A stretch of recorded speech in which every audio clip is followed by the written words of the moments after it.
Online चल रहा है।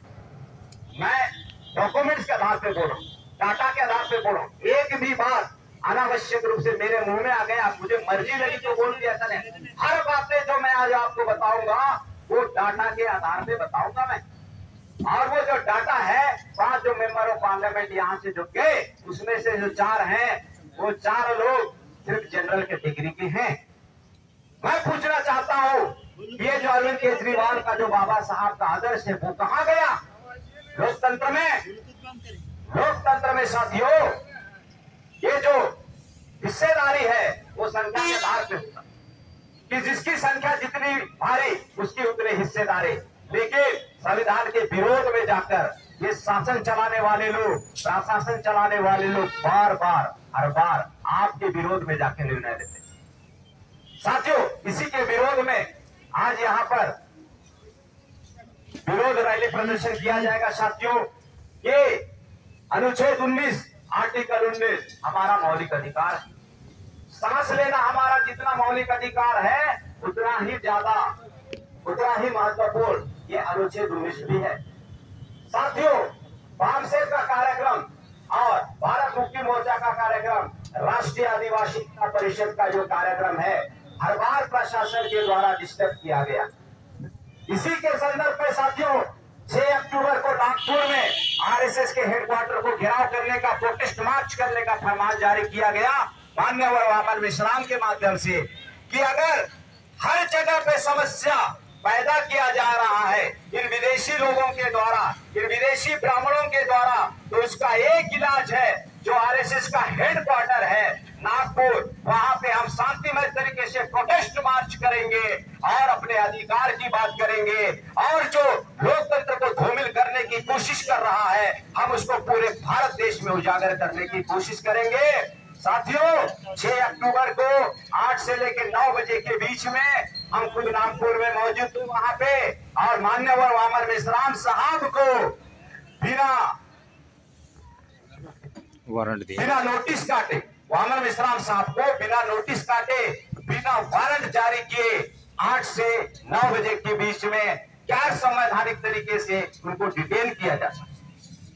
और 4 लाख से ज्यादा कार्यकर्ता वहां पे हाजिर थे। साथियों, 43,000 कार्यकर्ताओं ने अपनी गिरफ्तारी दी और मूल निवासी महानायक माननीय वामन मिश्राम साहब, जो कि हमारे आदिवासी समाज के लिए, हमारे एसटी समाज के लिए और हमारे ओबीसी समाज के लिए पिछले 47 साल से जो निरंतर अगुवाई का काम कर रहे, पिछले 47 साल से निरंतर जागृति का काम हमारे समाज में कर रहे हैं, उस महानायक को साथियों डिटेन किया गया।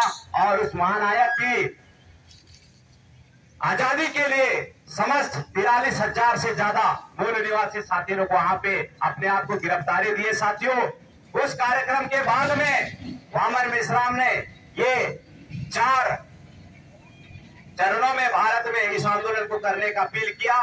इसी 4 चरणों में आज तीसरा ये कार्यक्रम चल रहा है, रैली प्रदर्शन, ये तीसरा कार्यक्रम चल रहा है साथियों। तो इस तरीके से हमारे भारत मुक्ति मोर्चा का संगठन, राष्ट्रीय आदिवासी एकता परिषद का ही संगठन पूरे भारत में एकमात्र ऐसा संगठन है जहां पे 6 लाख संगठन घुटना देख देता है। साथियों, भारत देश के अंदर में इस तरह का 6 लाख संगठन है जो घुटना टेक देता है, जहां पे दुश्मनों के नाम को नहीं बताता है, जहां पे लड़ाई को सही दिशा नहीं देता है, जहां पे मूल निवासी समाज को हक अधिकार कैसे मिलेगा, मूल निवासी समाज कैसे हुक्मरान बनेगा, इन समस्त महत्वपूर्ण बातों को जहां पे बताना बंद कर देता है, जहां से गुमराह शुरू करता है, साथियों, उसी जगह से भारत मुक्ति मोर्चा और राष्ट्रीय आदिवासी एकता परिषद शुरू होता है और तमाम बातों का खुलासा करता है।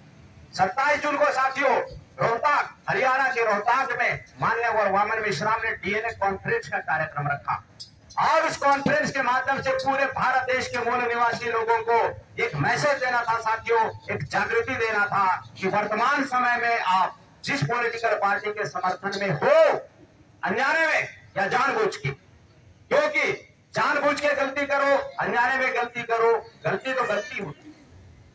तो साथियों, जागृति के मकसद से, मूल निवासी समाज के इतने बड़े संवैधानिक अधिकारों के बारे में जागृति के मकसद से हरियाणा के रोहतक में डीएनए कॉन्फ्रेंस रखा गया साथियों। वहां पे ये जो हमारा अपील पत्र है, यहाँ पे कौन साथी ने विरोध किया उसका नाम जानना बहुत जरूरी है आपको।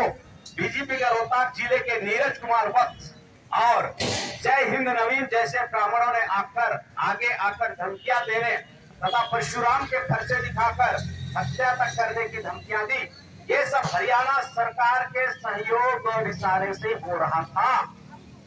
ध्यान देने वाली बात है, हरियाणा सरकार के सहयोग से, हरियाणा सरकार के इशारे से ये काम हो रहा था। क्योंकि अगर सरकार चाहे तो तुरंत 144 धारा लगा सकता है, सरकार चाहे तो फरसा दिखाकर धमकी देने वाले को लॉ एंड ऑर्डर बिगाड़ने के जुर्म में तत्काल अरेस्ट कर सकता है। लेकिन नवीन जय हिंद का बाहर रहना और उसकी गिरफ्तारी ना होना इस बात का सबूत है कि सरकार की मंशा से ऐसा होना तय था।